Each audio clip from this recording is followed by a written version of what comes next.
Today I'm going to show you exactly how to generate reports in Zoho CRM step by step. Click Reports in the left sidebar, your report list opens up and you're starting from this page.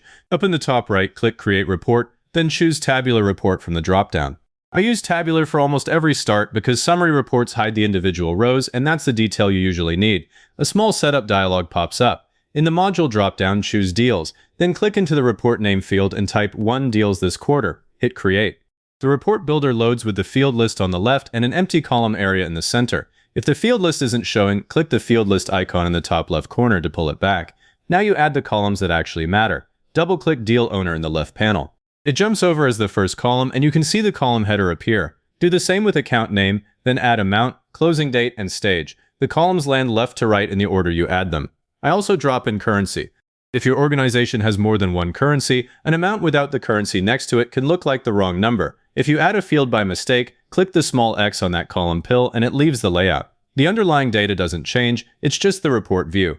Now click the amount column header in the builder and drag it next to account name. I keep the money next to the customer because that's the way I scan a sales report. Now you need filters or this report will grab every deal for every year. Click the Filters tab up here. Drag stage into the filter area. Set the operator to is, then click the value field and choose closed one from your stage list. Make sure it matches your saved stage exactly, because your stages might be named differently than mine. Picking the wrong one here changes everything. Now drag closing date into the same filter area just under stage. Set its operator to is, then choose this quarter from the date presets. I always take this quarter instead of typing in dates. The report keeps working as the months roll forward. Next is the one most people skip. Click the Summary tab. Drag amount into the summary area and pick sum from the function dropdown. A total row appears at the bottom of the table. This is the number you'll end up quoting in meetings, so get it on the screen now. Now hit save in the top right. Zoho runs the report, and you're looking at a clean table of 1 deals from this quarter. Click the amount column header once. It sorts the rows from largest to smallest, so the biggest deals come first. I don't have to save the sort separately. The next visit remembers it. One thing that goes wrong here is an empty table. If you see no rows, click Filters again and check the closing date operator. If it says before instead of is, it's excluding everything from the current period. That one word is the problem more often than a missing record.